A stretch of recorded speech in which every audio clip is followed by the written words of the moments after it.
देखिए, यूजीसी का मुद्दा पूरा देश में एक लहर पैदा कर दिया है। कुछ लोग उसके समर्थन में आ रहे हैं तो कुछ लोग विरोध कर रहे हैं। राजधानी रांची में भी यूजीसी को लेकर के तमाम लोग बातें करते हुए नजर आ रहे हैं।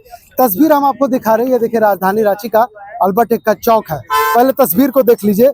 आज अल्बर्ट एक्का चौक पर तमाम स्वर्ण जाति की तरफ से यूजीसी में जो नियम बदले गए उसका विरोध करने आए थे, लेकिन कोड ऑफ कंडक्ट लागू होने के कारण यहाँ पे पुतला दहन नहीं किया गया। स्वर्ण जाति से संबंध रखने वाले चंदेल जी हैं, सामाजिक कार्यकर्ता हैं, लगातार अपनी बातों से मुखर रहते हैं और सामाजिक सेवा में बढ़ चढ़कर हिस्सा भी लेते हैं। एक तरफ विरोध, दूसरे तरफ समर्थन। उधर समर्थन कर रहे हैं, आप विरोध में उतर गए। देखिए, हम लोग किसी भी जाति का विरोध नहीं कर रहे हैं। हम लोग देश के प्रधानमंत्री नरेंद्र मोदी जी और गृह मंत्री अमित शाह जी ने जो साजिश रचा है, हमारे भारतीय भाइयों को एक साथ अलग अलग करके तोड़ने का, अलग अलग लड़वाने का काम किया। इस जहर के विरोध है हम, इस कानून के विरोध है हम, क्योंकि आप आपसी जो भाई बंधु का गला मिलते थे, आप उसको दुश्मन बनाने का काम कर रहे हैं। क्योंकि सवर्ण सभी को साथ लेकर चलने का काम किया है। आपने जो एक कोड ऑफ कंडक्ट लाया, उसमें सवर्णों को क्यों बाहर रखा? क्यों बाहर रखा? क्योंकि आप लड़वाना चाहते हैं देश के लोगों को। आप कटोगे बटोगे का नारा देते हैं और खुद देश को काटने का काम करते हैं, बांटने का काम करते हैं, लोगों को आपस में लड़वाने का काम करते हैं। अगर यह आग अगर फैली तो इसके जिम्मेवार नरेंद्र मोदी और अमित शाह होंगे। मैं सुप्रीम कोर्ट से आग्रह करूंगा कि स्वतः संज्ञान लेकर दोनों पर को राजगद्दी से हटाए, क्योंकि वो लोग देश को तोड़ने का काम कर रहे हैं। अगर देश में एक भी हिंसा फैली तो इसके जिम्मेवार वो होंगे और उन पर केस किया जाए और उनको उस पद से हटाया जाए, क्योंकि लगातार देश को तोड़ने का काम कर रहे हैं। चंदेल जी, अभी अभी जस्ट रांची के एक होटल में यूजीसी को लेकर के एक महत्वपूर्ण बैठक हुई। ओबीसी के समर्थक लोग थे, वहां बैठे थे। उन्होंने कहा कि हम मोदी जी के समर्थन में, अगर वो विरोध कर रहा है तो हम समर्थन में है, और मोदी जी के जो शब्द का इस्तेमाल किया जा रहा है खास करके सोशल मीडिया में, उसको हम बर्दाश्त नहीं करेंगे। देखिए, मैं तो सर्वप्रथम फिर कहूंगा कि भारतीय संविधान में जो धाराएं हैं, भारतीय संविधान में जो वक्तव्य है, उसी को रखे। किसी भी चीज को, क्योंकि देश के प्रधानमंत्री हो, उनके खिलाफ अमर्यादित भाषा का प्रयोग नहीं होना चाहिए। यह भारतीय संविधान कभी नहीं कहता। आप अपने संविधान कानून के दायरे में रहकर विरोध प्रदर्शन करने का काम करें। किसी को अमर्यादित भाषा नहीं बोलती और सवर्ण कभी इसका पक्ष नहीं लेता। सवर्ण कभी नहीं कहता किसी को गलत कहो। और जो लोग उसका समर्थन कर रहे हैं, हम उनके साथ भी आप समर्थन करें। हम कभी भी आपका विरोध नहीं कर रहे हैं, हम किसी जाति का विरोध नहीं कर रहे हैं। हम भारत के प्रधानमंत्री और देश के गृह मंत्री का विरोध कर रहे हैं, जिन्होंने ये कानून लाया और सवर्णों को बाहर फेंकने का काम किया। क्या सवर्ण इस भारतीय के नागरिक नहीं है? भारत के नागरिक नहीं है?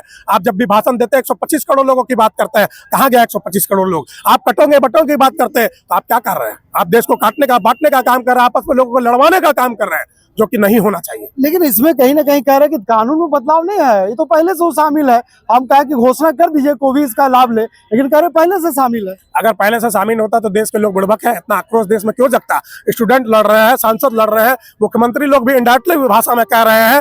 अब लोगों को खुलकर आना होगा। जब देश तोड़ने का काम कभी एसटी के पर, कभी ओबीसी को लेकर, कभी सवर्णों को लेकर, कभी मुस्लिमों को लेकर, कभी ईसाइयों को लेकर, कभी आदिवासी भाइयों को लेकर, आप सभी को तोड़ने का काम कर रहे हैं, एक दूसरे से लड़वाने का काम कर रहे हैं, जो कि गलत है। और हम भारतीय कभी भी आपस में लड़ने का काम नहीं करेंगे। हम लोग कहते हैं कि हम लोग भाई बहन हैं, हम लोग आपसी भाई हैं, और वो भाई का दर्जा लेकर रहेंगे और वो भाई बनकर हम लोग दिखाएंगे सभी को। क्या लगता है कि पूरा राजनीति रोटियां सेकने का काम किया जा रहा है?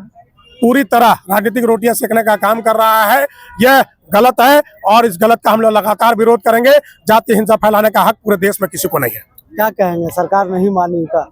सरकार अगर नहीं मानी तो पूरा देश सड़कों पर उतरेगा, पूरे देश में उबाल होगा, और इसका फिर जिम्मेवार नरेंद्र मोदी जी और अमित शाह होंगे। आगे की रणनीति क्या है? आगे का रणनीति यही है कि कोड ऑफ कंडक्ट खत्म होने के बाद हम लोग यहाँ पर विरोध प्रदर्शन सड़कों पर उतर के करेंगे, और उसके बाद हम लोग अगर सरकार फिर भी ना चाहती तो रांची और झारखंड बंद कराने का काम करेंगे, देशव्यापी हड़ताल का काम करेंगे। लेकिन वो लोग कह रहे हैं कि जब राम मंदिर मोदी जी जब बनाया है तो उसका विरोध कोई नहीं किया, आज यूजीसी का विरोध क्यों कर रहे हैं? फिर गलत बात करते हैं। नरेंद्र मोदी जी ने कभी राम मंदिर नहीं बनाया, वो सुप्रीम कोर्ट के आदेश पर बना है।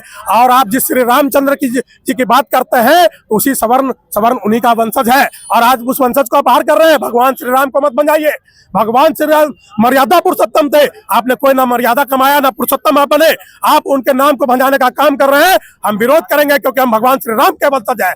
हम ऐसे लोगों का विरोध करते हैं कभी भी। फिर मैं कहता हूँ, नरेंद्र मोदी जी ने वो अयोध्या नहीं बनवाया, नरेंद्र मोदी जी ने श्री राम भगवान का द्वार नहीं बनवाया है सुप्रीम कोर्ट ने, क्योंकि वो कानून से हकदार थे और हम कानूनी लड़ाई को जीते हैं। देखिए, विरोध का स्वर है जो हम आपको दिखा रहे हैं।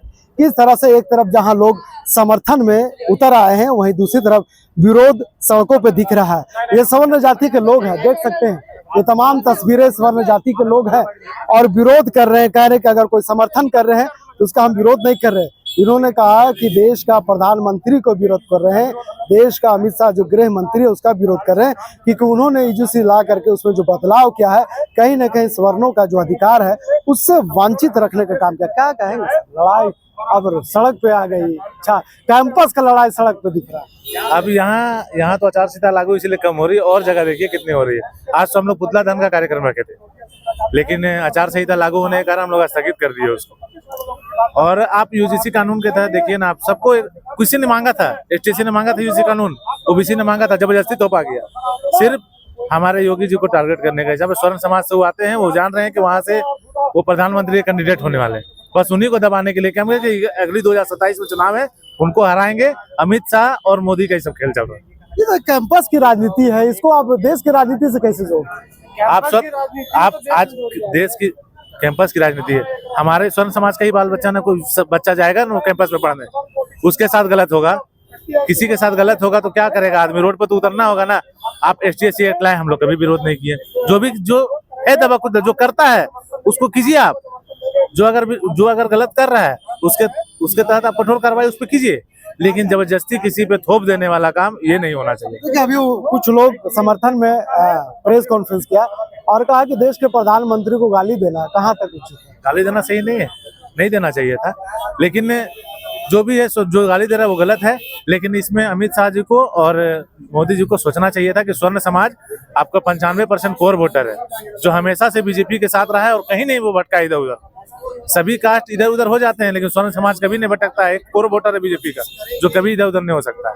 और ये सब यूपी के चुनाव को लेकर किया जा रहा है, ये सब खेल हम लोग का योगी जी को हटाने का, क्योंकि वो भी स्वर्ण समाज से आते हैं। तो क्या लगता है कि जो सड़के पे जो लोग उतर रहे हैं या जो समर्थन कर रहे हैं, कानून का अध्ययन करना चाहिए? उन्हें करना चाहिए, और बहुत जान भी रहे हैं बहुत से।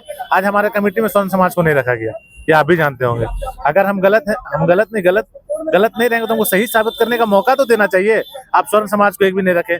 आप कोई ओबीसी हो चाहे ST हो, कोई कंप्लेन करता है, आप डायरेक्ट हमको दोषी मान लिया जाएगा। वो 2012 यूजीसी का एक्ट के तहत था कि आप गलत हैं, गलत के खिलाफ गलत कार्रवाई करते हैं, आप आ जाते हैं कि आप गलती कर तो आप पर कार्रवाई होती थी। इसको हटा दिया गया।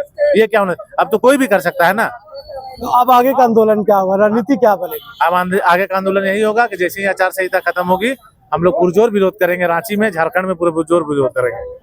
हम राजधानी रांची के सड़कों का हाल आपको दिखा रहे हैं। देखिए, तमाम जो स्वर्ण जाति से ताल्लुक रखने वाले लोग हैं, राजधानी रांची के सड़क पर उतर कर यूजीसी के मामले में जो बदलाव किया गया है उसका विरोध कर रहे हैं और कह रहे हैं कि राजधानी रांची समेत पूरा झारखंड में नगरीय क्षेत्र में जो है, नगर परिषद के क्षेत्र में नगर निकाय के चुनाव है, इसके लेकर के इन्होंने अपना आंदोलन को आज दबाने का काम किया है। लेकिन एक बार कह रहे हैं कि जैसे ही नगर के चुनाव खत्म होगी, तमाम स्वर्ण जाति के लोग सड़कों पर उतर करके विरोध करेंगे। तो जिस तरह से ये कैंपस की लड़ाई अब सीधे तौर पर राजनीति लड़ाई देख रही है, जहां लोग कैंपस में राजनीति करते थे, एक दायरा होता था, उस दायरा से निकल कर पूरा देश के राजनीति माहौल बनते जा रहा है। तो राजधानी रांची के तरफ दो माहौल आपको देखने को मिलेगा। एक तरफ जहां लोग समर्थन में आगे आए हैं, वहीं दूसरी तरफ लोग इसका विरोध करते हुए सड़क पर उतर करके केंद्र सरकार को चेतावनी दे रहे हैं और कह रहे हैं कि अगर इसमें बदलाव नहीं हुआ तो आगे पूरा देश सड़क पर उतर कर इसका विरोध करेगा। फिलहाल इस खबर के यहीं तक। वीडियो जर्नलिस्ट फैयाज के साथ मैं नौशाद, कोयला संवाद, रांची।